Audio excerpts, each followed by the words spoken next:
I too want to thank Sean, my friend, my colleague, my collaborator. We're going to get up to some good work at ACE, so stay tuned for that. I also want to call your attention to that very report that Sean teed me up to do. You have an executive summary on your chair, or now in your lap or on your table, and we're not going to get into those data today. We're not going to unpack them. I encourage you to go look at the data. EquityInHigherEd.org is the website. But what we're going to do is we're going to talk about what those data mean. And if you have spent any time with that report, you will know that those data require us to talk about race. And that is exactly what we're going to do this morning. So let me introduce these wonderful and esteemed women sitting to my right. First, Beverly Daniel Tatum, who I don't think is a stranger to anyone in this room, President Emerita of Spelman College and author of Why Are All the Black Kids Sitting Together in the Cafeteria and Other Conversations About Race. Thank you. Thank you.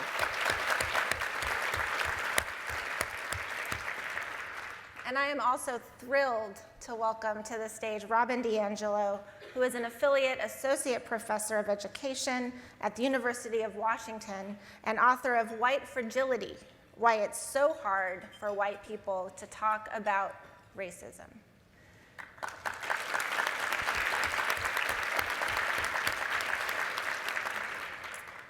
So let's start there, Robin. Let's start with some definition of terms here. What is white fragility, and why did you write a book about it?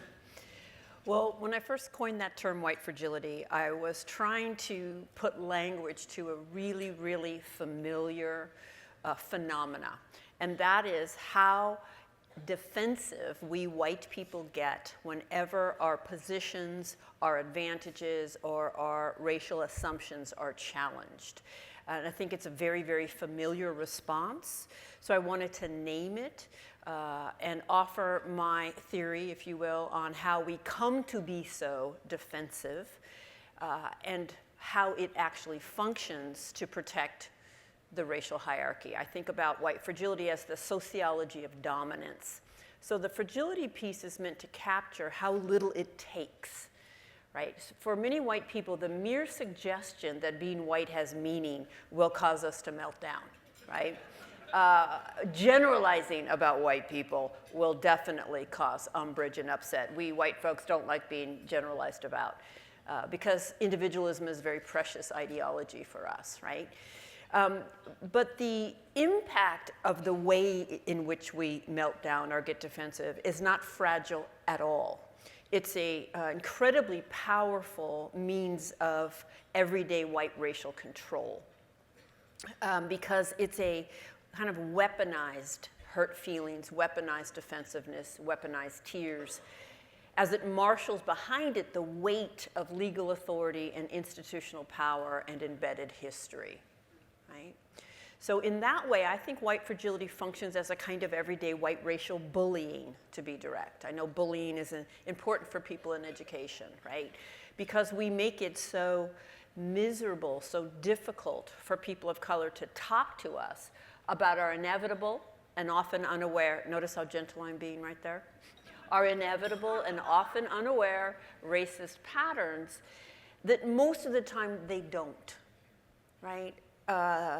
Day in and day out, people of color working and living in primarily white environments have to make the decision, is it worth it? Because I actually risk more punishment. I risk things getting worse if I try to talk about the experience I'm having racially. The experience generally is not that it's going to get better.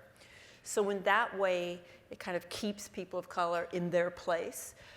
You can be with us. We'll definitely claim you as diversity cover, as long as you fundamentally don't challenge us, right? And then if you do, you will soon become a problem, right? And somehow be ejected from the environment. So why did I write a book about it? Because of the impact that the term had, it was clear that it really resonated. Even people who manifest white fragility seem to really be able to see it. And I wanted to develop that more and hopefully make an impact in an accessible and way outside of academia. And it is an incredible book for those that haven't read it yet. I think it's one that is very accessible of a read. And speaking of books, Beverly, your book, Why Are All the Black Kids Sitting Together in the Cafeteria and Other Conversations About Race, this is in its 20th anniversary edition now. You wrote this book in 1997. You have updated it for today. It has a contemporary lens. And I want to ask you, what has and has not changed in those 20 years? Well, let me begin by saying I'm really excited to be here and delighted to be in conversation with Robin. And one of the things that hasn't changed is white fragility. So I'm really delighted that there's now a tool for people to read and think about. But when I think about what else has changed, and that in some ways that's what has stayed the same. White awareness has evolved, but there's still that pattern of behavior that Robin has described so well in her book. But I sometimes think about what I call the 3 Ps as it relates to the last 20 years from 1997 to 2017, that time period between the first and then this edition of my book. And those Ps stand for population, that's the first P. Our population has changed. It's much more diverse today than it was 20 years ago. And the data in the report that you all have just issued shows that diversity is showing up on our campus in very noticeable and measurable ways, though still not as diverse as we might like. And we can see the segregation patterns within sectors, right? But having said that, the campus populations are more diverse than they were before. The national population's more diverse. And yet, what has stayed the same relative to that is, as I like to say, new faces, same places. So more diversity, but still lots of neighborhood segregation, and because lots of residential segregation, persistent school segregation. So most young people today, most white kids today are in segregated schools. Most black and brown kids are in segregated schools. And the Black and Latinx population are not only in schools that are segregated racially, but are also typically in schools with concentrated poverty. So the second P is politics. If we think about, if you think about presidential leadership over the last 20 years, in 1997 it was Bill Clinton, followed by George W., followed by Barack Obama, followed by our current president, Donald Trump. And I like to mention that leadership in this sense. In 1997, when my book first came out, Bill Clinton was president, and he launched something called the President's Initiative on Race. I don't know if people remember that, but he went to the University of Akron in Ohio to launch this initiative. And he stood on the stage, and I happened to be there. He had read my book, and I was one of several authors invited to attend. And he said that this is a good time for the nation to tackle its issues with race because we are a nation at peace. We weren't fighting with anybody at that time. Our economy is doing well. And he said during times of peace and prosperity, that's when you should take on these tough issues. Many people, how many of you in the audience, I'm just curious, remember President Clinton's Initiative on Race? There are a few hands up. I find that most people don't remember it, and there's a good reason for that, and that is Monica Lewinsky. About a month after he launched his Initiative on Race, the story about the Lewinsky scandal erupted, and then there was very little news coverage about that initiative. But having said that, if you think about, if those are the conditions you need to really tackle societal issues, peace and prosperity, fast forward to George Bush, he became president in 2000. 2001 was 9/11, and then we weren't a nation at peace anymore. 2008 was the big crash. We weren't a nation experiencing prosperity. President Obama was elected, of course, in 2008, and during that time, at war, recovering economy. Fast forward to 2016, our current president's not interested in this topic. And so, and in fact, is leading us in a different direction. So we can see the impact of leadership over the last 20 years, or lack thereof. And then the last P I'd like to talk about is polarization.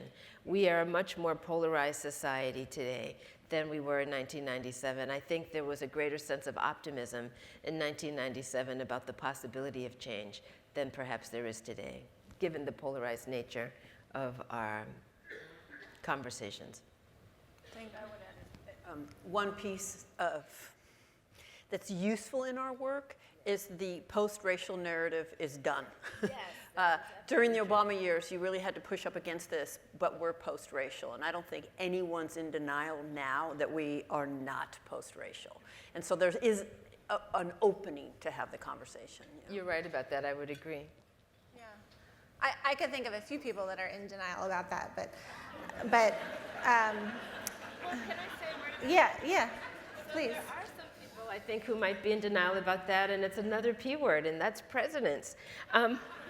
I was intrigued by the Inside Higher Ed survey, which was published, results of it published earlier, I guess it was on Friday, just a few days ago, in which a number of college presidents in the survey, many of them, said they thought that race relations were not so good in the nation, but excellent or good on their own campuses. And so I was asked to comment on this, and the comment I made was I wanted to know what was, I don't know the answer to this, maybe some of the audience knows, on what basis do people say race relations on my campus are excellent or good? And I thought about what college presidents back in 1975 would have said when all those blackface pictures were going in yearbooks. Would they have said, oh, it's excellent? It is a question as to what we consider to be progress relative to that question. Absolutely, thank you. So I'm glad you raised the notion of segregation and K-12 schooling. This has enormous impact, of course, in terms of the experience of students, how they arrive to our campuses, but I wonder if you both might touch on the unique circumstances of an educational environment when it comes to the role of race and how it plays there, and how that might be perhaps different than some of the other places that we live and breathe in. I'd like to start maybe, and one of the things that I think is particularly unique about colleges and universities, higher education, as opposed to pre-K through 12, is that it's more diverse. So for example, as we were talking earlier, the continuing segregation, particularly in public education, means that most students, when they come to whatever college or university they're attending, typically they are entering a space that's more diverse than the place they left. So in that sense, there's a unique opportunity to engage in dialogue. If that opportunity is created, there's a unique opportunity to engage in dialogue with people whose life experiences is different from their own. There's a unique opportunity to engage in information, knowledge, curricula that is different than they've previously been exposed to. So in that sense, there's a particularly powerful opportunity that unfortunately sometimes is not taken full advantage of, often squandered, but we could do that differently. Yeah. Oh, when I taught in teacher education, the program I taught in was 97% white. So day in and day out, I stood in front of almost all white students who were going to go on to be teachers, who had grown up in segregated neighborhoods, who had only ever had white teachers themselves. And I could just see the whole system reproducing itself. I think schools and education are the bellies of the beast, in a way. I think about the institution of education as it functions today as an incredibly efficient sorting mechanism to sort children into unequal places in society.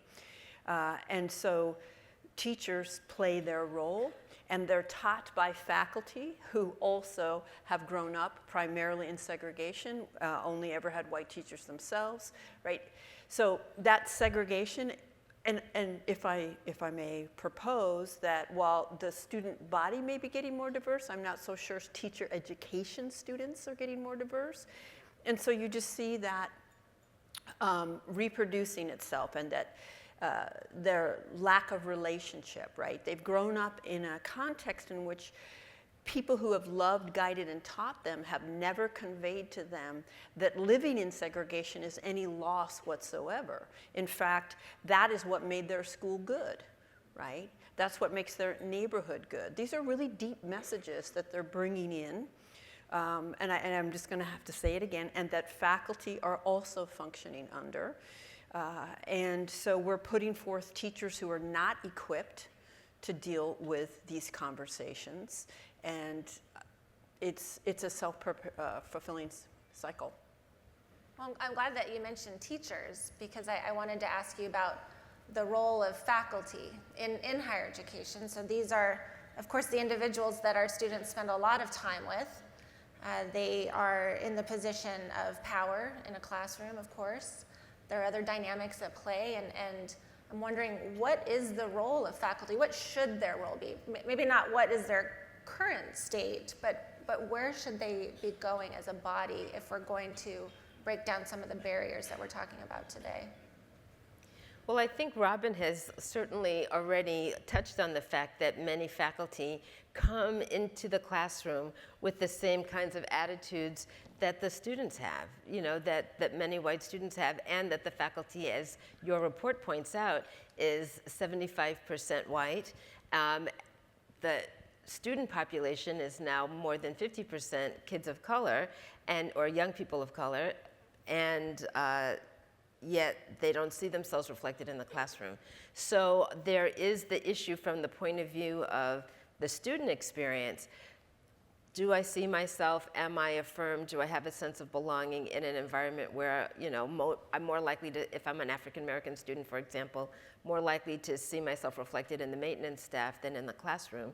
But at the same time, even if as the faculty slowly gets more diverse, what are the attitudes that are coming? Are they the same attitudes that have been there before? Because the education system hasn't really required its leaders to shift its thinking. I also think about the role of the disciplines. Yes. Right? Where the faculty are actually educated, and the cultures, the climates that exist in those disciplines. One of the things I did, as you know, I have had a number of different roles, and one of my roles in higher education was as dean at Mount Holyoke College. I was dean of the college for a period of time, and while I was there as dean, we had a grant from the Mellon Foundation to do an analysis of our student experience, and we did that by interviewing decades of our graduates to understand what they'd studied, what their campus experience had been like. And what was really interesting, what we found, was that even though it was a very diverse student community, 1 in 3 at that time was a student of color, either domestic or international, the curriculum, the distribution of those students was not even. So, for example, students of color were much more likely to be in the social sciences, white and Asian students more likely to be in the STEM fields, white students alone more likely to be in humanities. It wasn't an even distribution across the curriculum. And there was a question as to why was that, particularly as we focus on STEM education. There's been a lot of attention, as I'm sure you know, about the leaky pipeline of students of color studying in the STEM fields. And it was not completely clear to us as we were looking at the data as to whether students were feeling pushed out of the sciences or being drawn toward the places where they found faculty of color, because the faculty of color were more likely to be in the social sciences. So am I, choosing to major in psychology because there's some black psychology professors, or am I leaving chemistry because there are no faculty of color in chemistry and I don't feel affirmed in that space?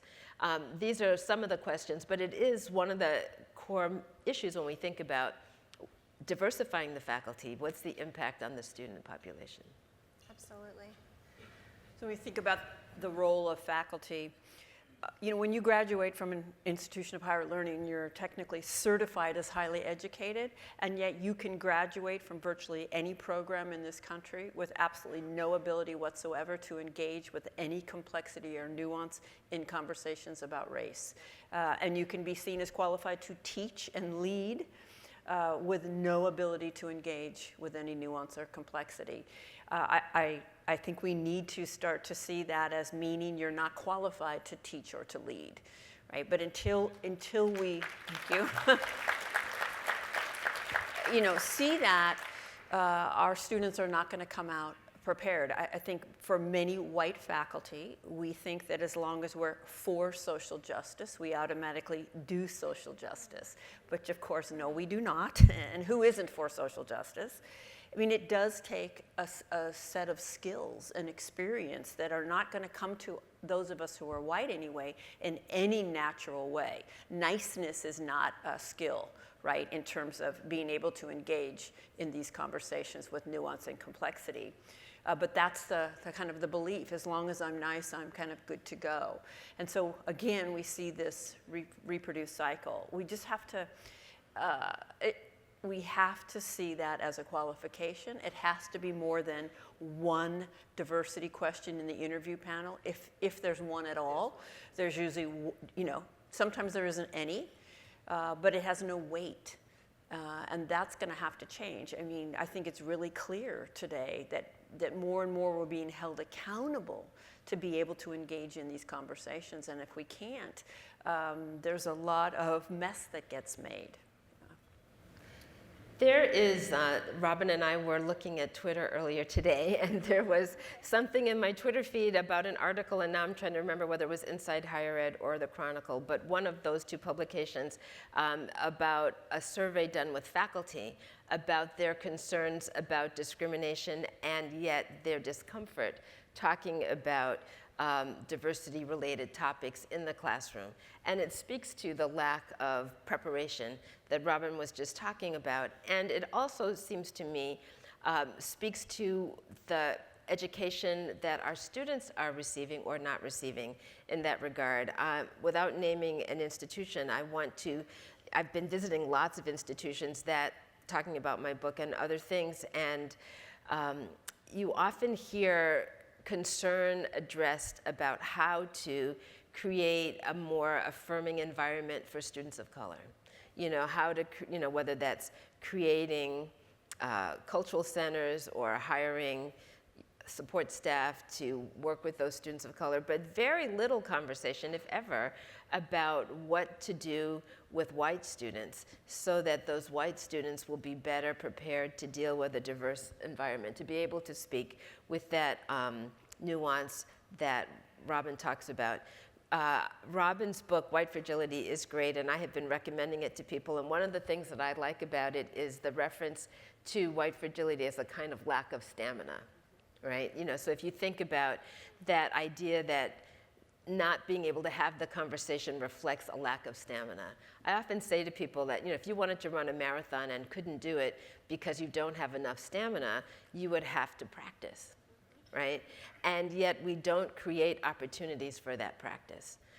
And so we graduate students of color who maybe will feel like they were supported or not by the institution, but very little attention has been paid to increasing the stamina of white students around this issue. And I think that we miss the boat if we don't do both things. In fact, it's easier to create a supportive environment for the students of color if the white students are also examining their own biases and prejudices. But the fact that that's not a requirement of the educational experience is a failing. And I have to get in there, lack of stamina on the part of faculty and administrators. Absolutely. Also. Absolutely. Yes. Right? So when Takes practice. Perhaps your student population is more diverse, but when they raise these issues, they're often silenced in the classroom because professors don't know how to hold that conversation. Absolutely. Yeah. So we can keep adding what we think of as diversity, but if we haven't challenged the water, if we haven't worked on the consciousness of those who are still at the table making decisions that affect the lives of those not at the table, or who have been at the table all along, then I think that those students might survive in those environments but don't often thrive. So if whiteness is left unexamined, you're just adding, if you will, people of color into a climate that is toxic for them. So it's a simultaneous process. It's not all just about how do we help you succeed in this toxic culture. It's like, how do we change the toxic culture? And that's on me.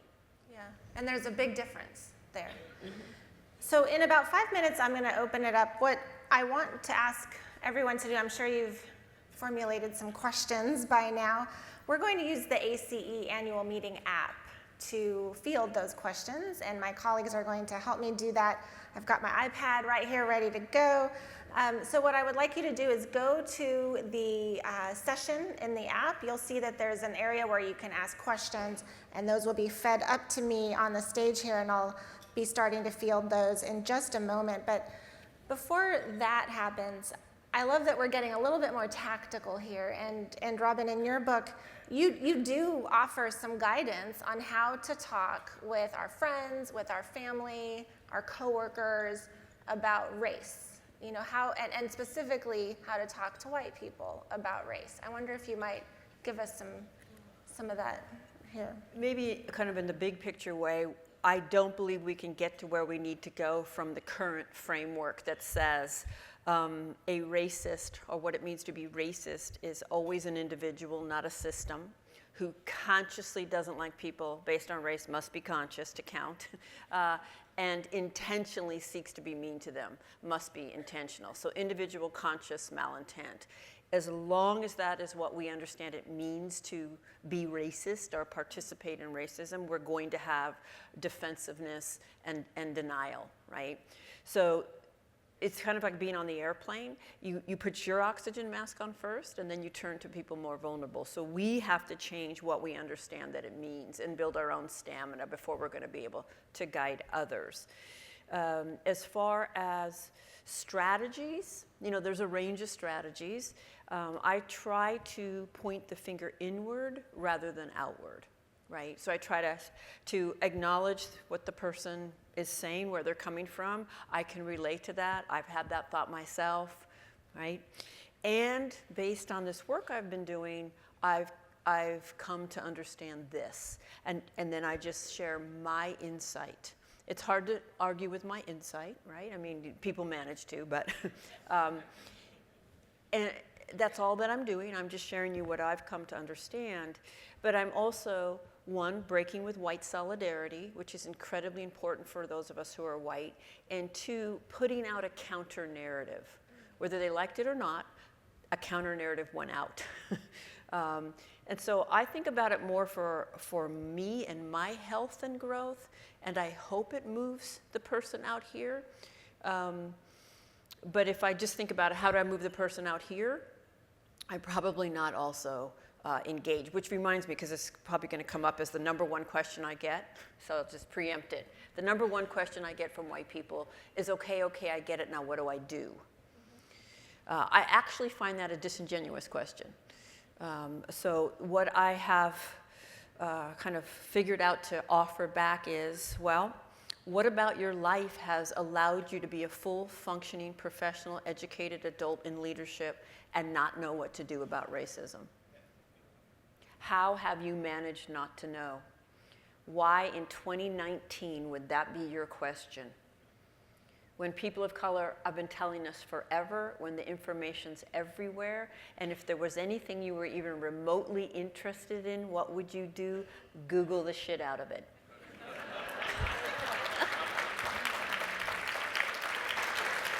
The information is out there, and for a lot of white people, honestly, just breaking with the apathy of going and looking it up, right, is a huge breakthrough. But just always, we need to start here.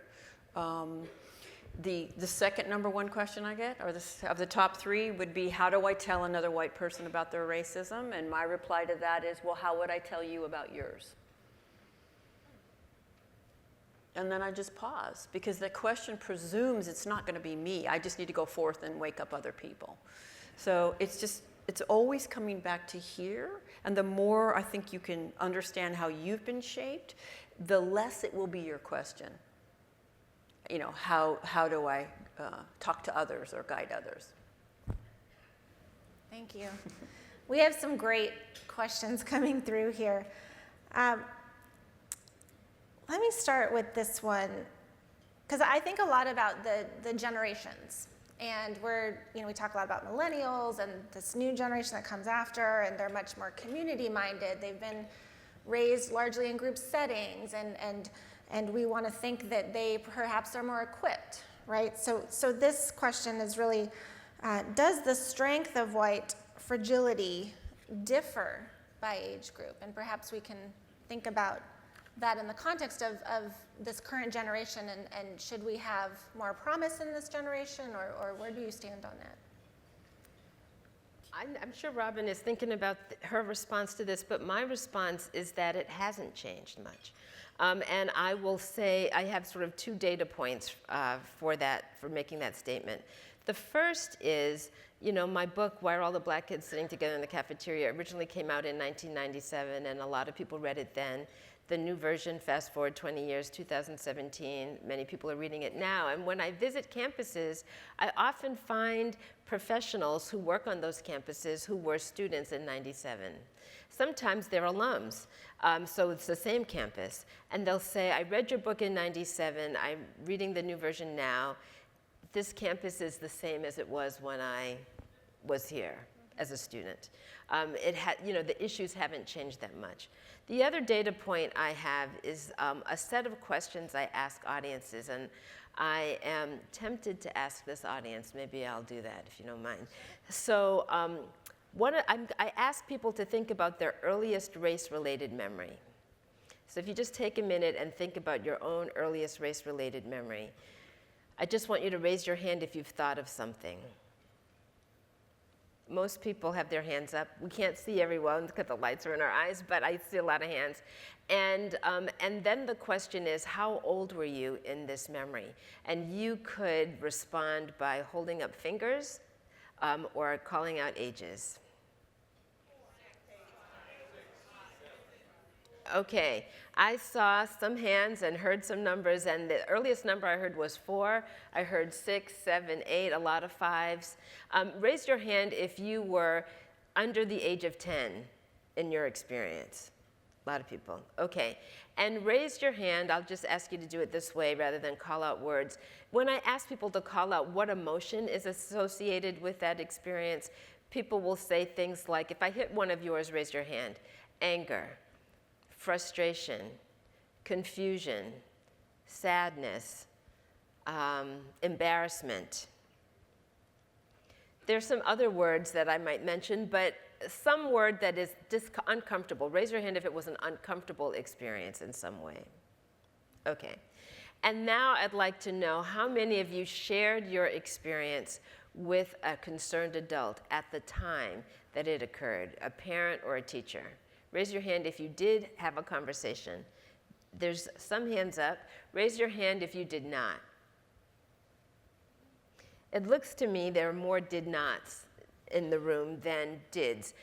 This is true no matter what audience and age you speak to about it.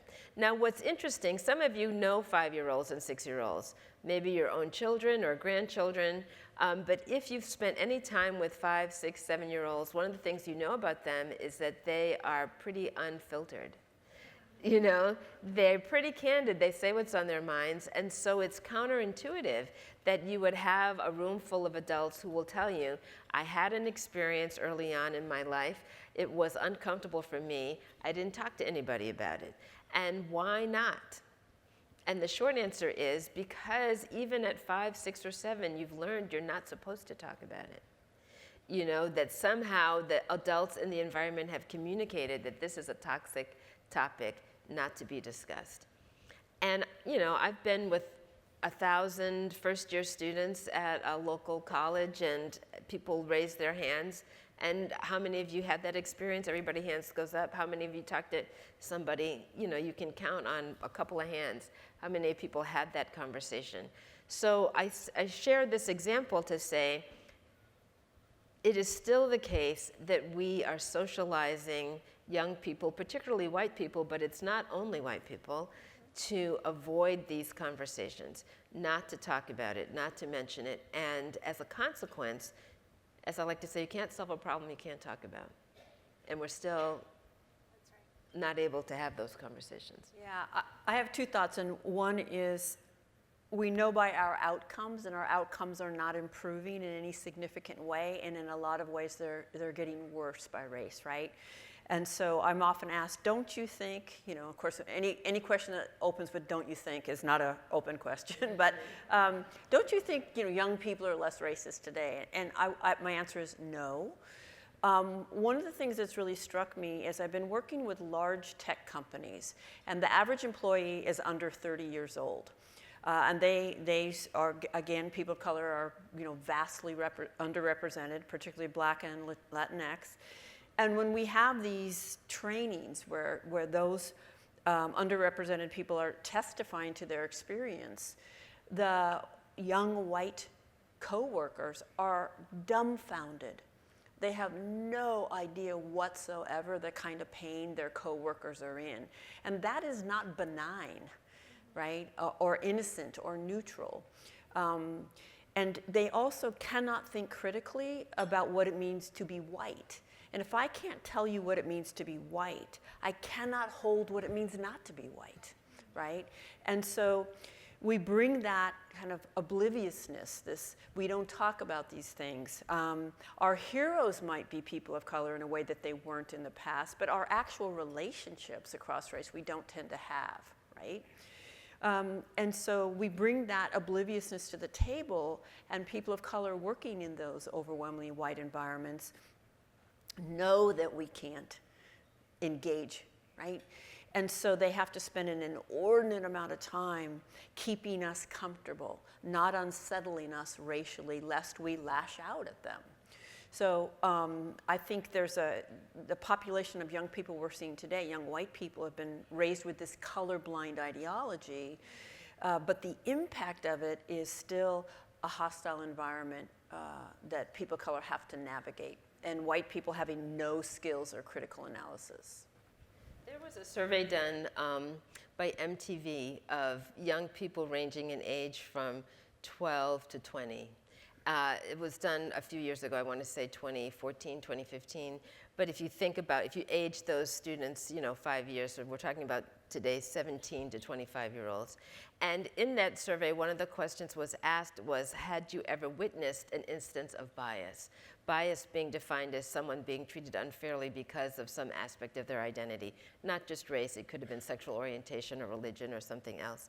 But more than 90%, I want to say 94% of the young people who replied, and it was a very diverse cross-section of the United States, said yes, they had witnessed such, at least had witnessed instances of bias. So everyone had seen it.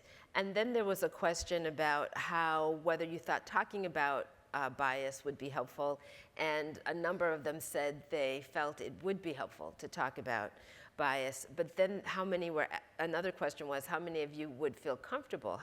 Would you feel comfortable having such a conversation? Only 20% said they would be comfortable having a conversation about bias.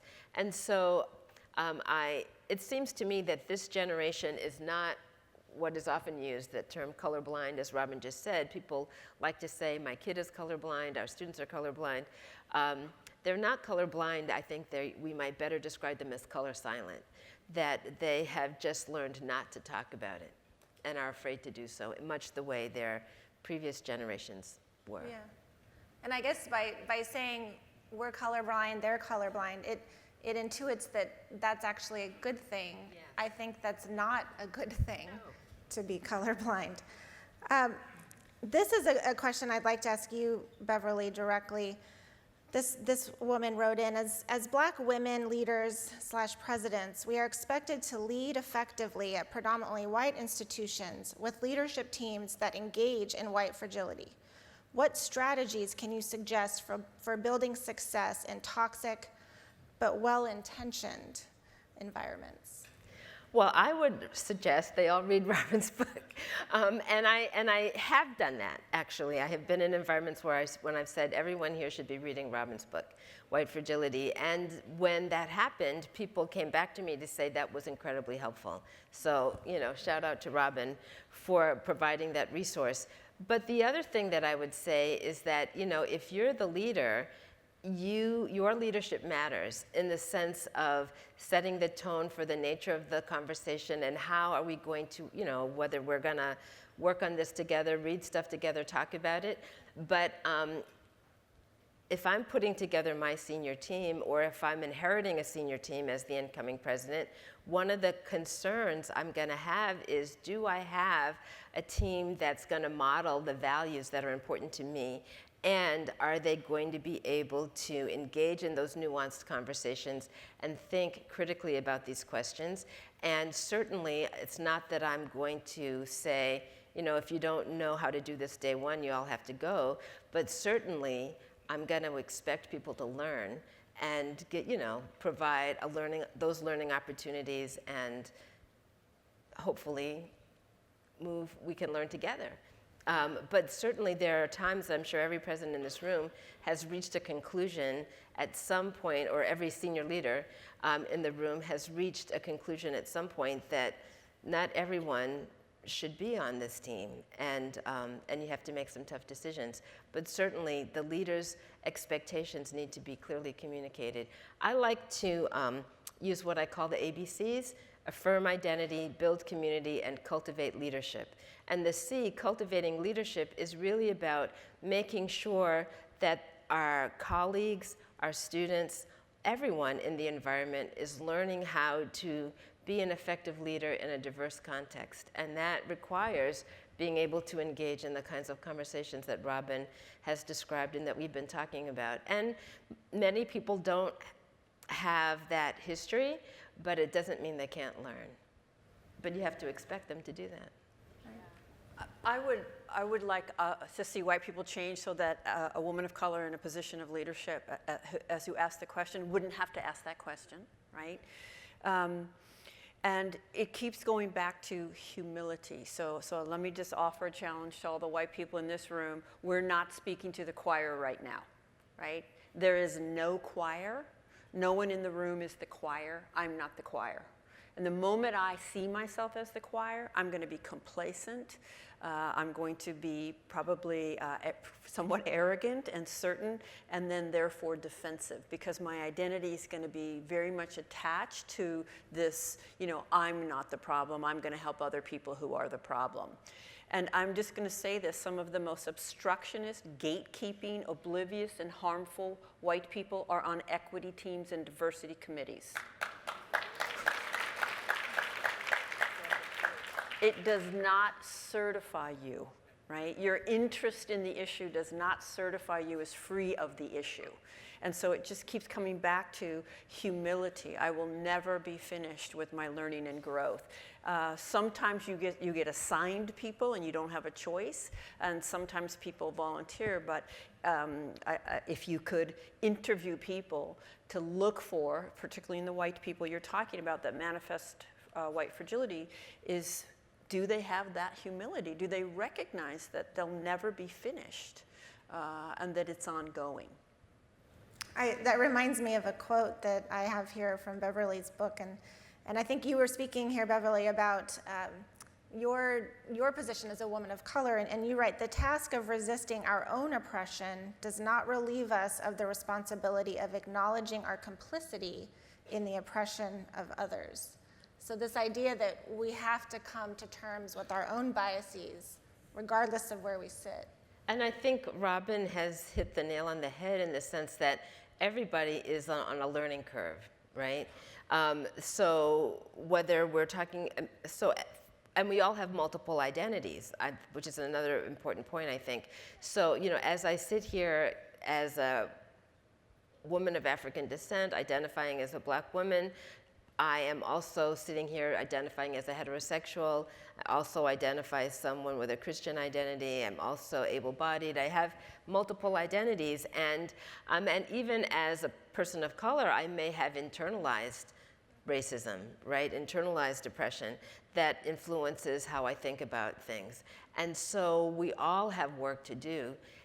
And in particular, though, when I wrote that, I was thinking about the places where I am dominant in some areas, subordinate in others. We tend to focus on the places where we're targeted, those targeted identities, not thinking always about the ways in which we may be targeting others in the elements of our identity that are dominant. And so we all have work to do in that regard. I wanted to build on something that Robin said. She said, you know, we are not, nobody in here, speaking to the white people specifically, she said, but you know, this idea of preaching to the choir. I have a slightly different response, though it's in the same vein. It's very common to be speaking on a campus or somewhere, and the people who've come to hear you will say, well, you know, the people who really needed to be here didn't come, you know, and you're preaching to the choir. And I like to say, I might start to say you're not in the choir, but what I usually say is the choir needs rehearsal. And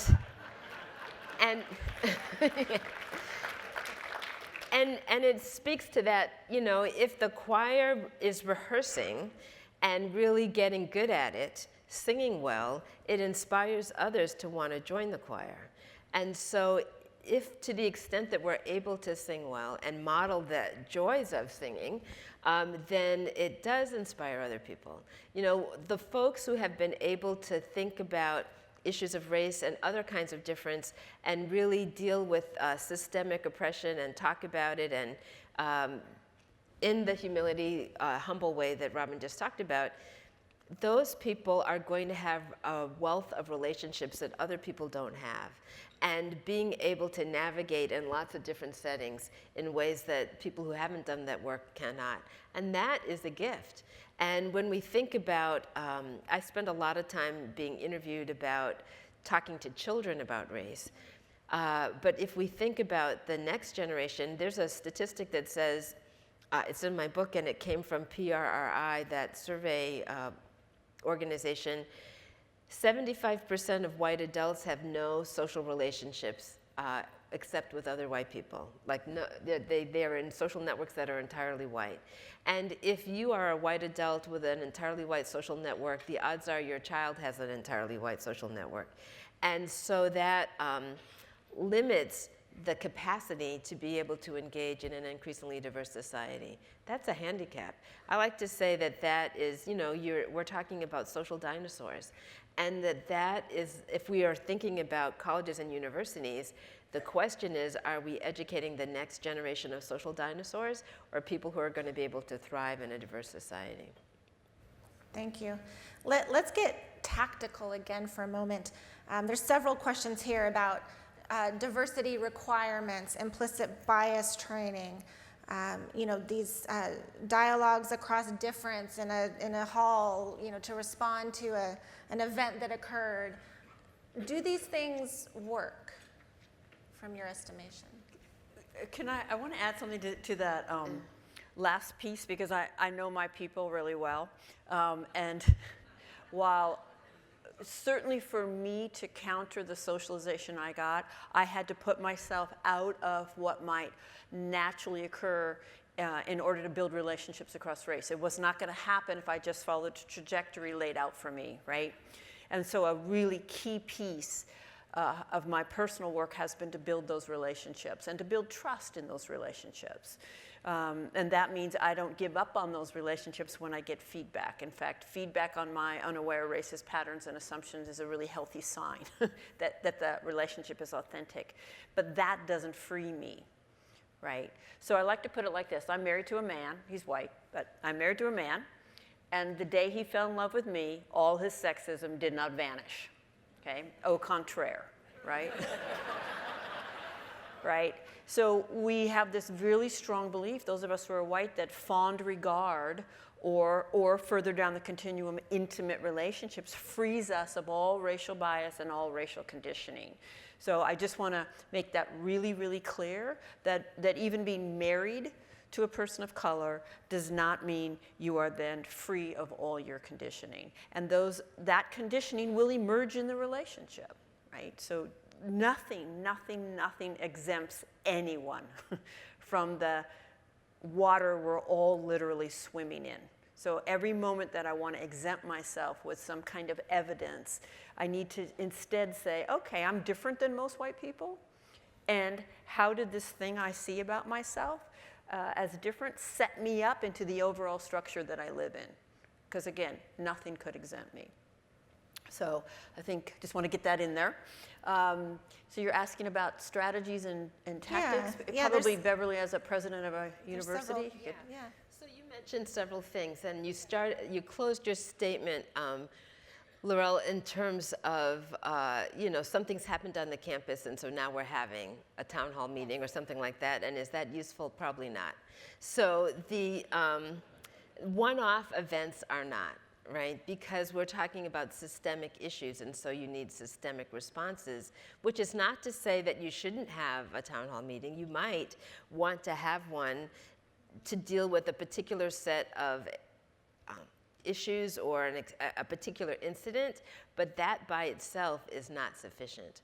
You have to think about the structure of the institution, who's teaching, who are our students, what are they learning, what are the opportunities inside classrooms and outside classrooms to engage across lines of difference. Are students learning how to reflect on their own socialization and interrupt the cycle of racism? And you can't or other isms, you can't do that with one-off experiences. I speak a lot, and I'm always, when I visit campuses, I'm always grateful when someone says, that was really helpful, we're still talking about what you had to say, but inviting a speaker is not sufficient, right? There has to be other things in place, and I think the curriculum is the coin of the realm, right? And so if you think about the fact that students are going to spend more time in class over the course of the 4 years than probably anything. Of course, they spend a lot of time in their residence halls if it's a residential campus. I know there are all kinds of campuses represented here. Some of them are not residential. But the fact of the matter is that we require what's valued, right? We tell students that there's certain things that you can't leave here without having done. And so to what extent are these conversations reflected there? Now, even as I say that, when I was dean at Mount Holyoke, we had a multicultural perspectives requirement. And one of the things that I observed would be that a lot of our students particularly white students, would postpone taking those classes until the very end of their career.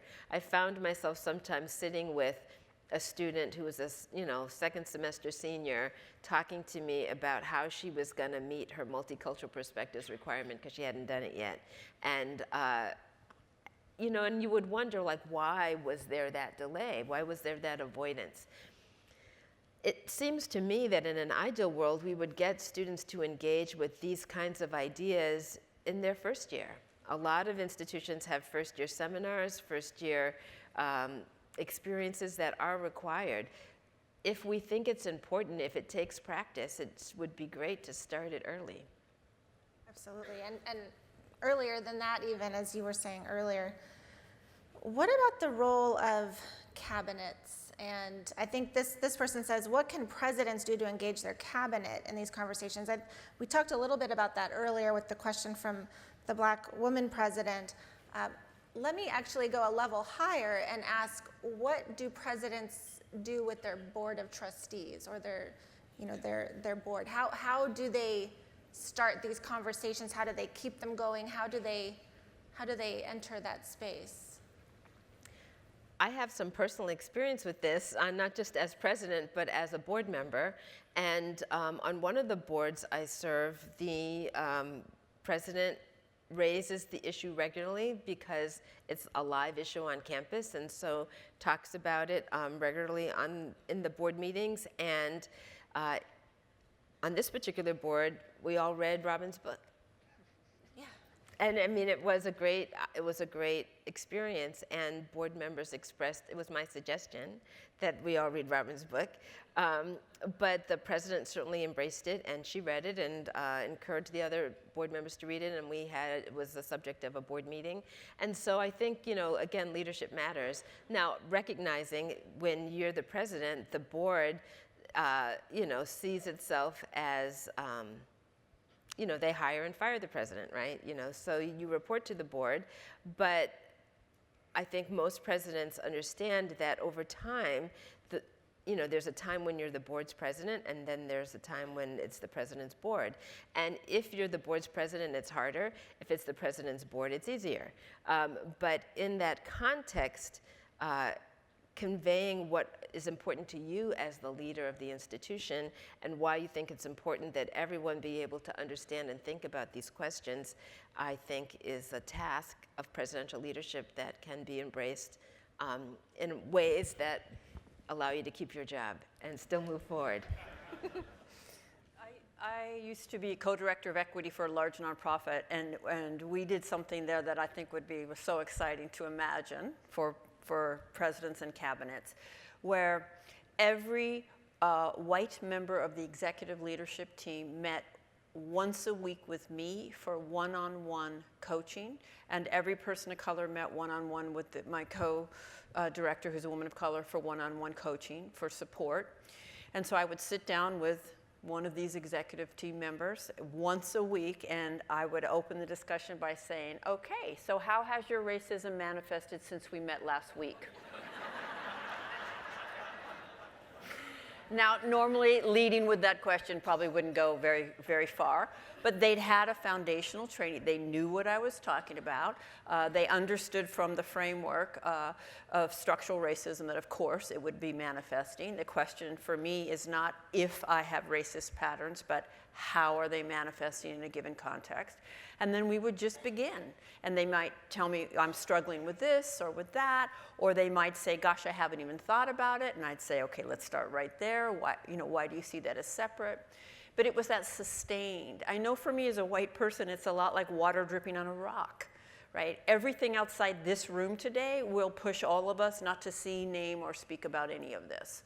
So you have to set up structures that keep it not only on the table, but in the fore of your consciousness. So that is what I would offer for boards and teams, is that they actually have continual coaching. I think it's the continual part that's the underscore. As Robin was speaking, I was thinking about my experience at Spelman, which is a historically black college for women. And while, of course, issues of race are alive on every campus, I was thinking about this in the context of heterosexism, right? And thinking about the ways in which we were trying to become a more inclusive community for our students who identified as part of the LGBTQ community, and bringing in someone to meet with our senior team to talk about issues, just to do basic education around questions of sexual orientation, sexual identity, particularly increasingly understanding trans identity questions, and being in an environment where we modeling the possibility of learning together, creating a safe space where people could ask questions that they might be, nobody's gonna ridicule you for asking a question because you don't know something, but as Robin said, we have grown up without learning certain things or without being aware of certain things, and therefore we all have work to do, and modeling the fact that we can learn together, I think, is important. That's helpful. We have 2 minutes left. I want to ask each of you just very quickly, if the audience could take one thing from today's conversation, what would that be? What would you want it to be? I always say leadership matters. It really makes a difference in terms of what the leader says, does, models. And all of us, of course, some of us have titles that prove we're the leader, right?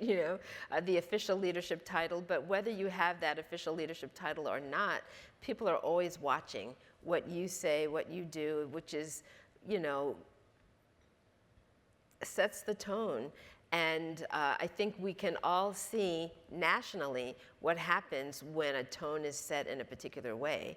If you don't want that tone, you got to think about what tone do you want, and how are you going to create that with your daily behavior. What I would say is the default of our institutions is the reproduction of racial inequality. That's just a given. It's not an aberration. It's the norm. And all it depends on to keep on keeping on is white people just going forth and being really nice. Smile at your coworkers of color and carry on and do nothing different, and you will play your part. My point is not to not be nice, but niceness is not courageous, and it's not anti-racism.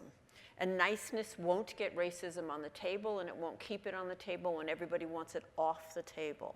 It takes courage, and it takes strategic intention. And our work is not and will never be finished. So that's what I would offer. Thank you.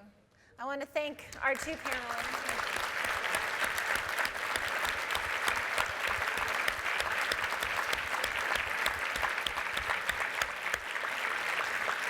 Truly. Thank you. Yes.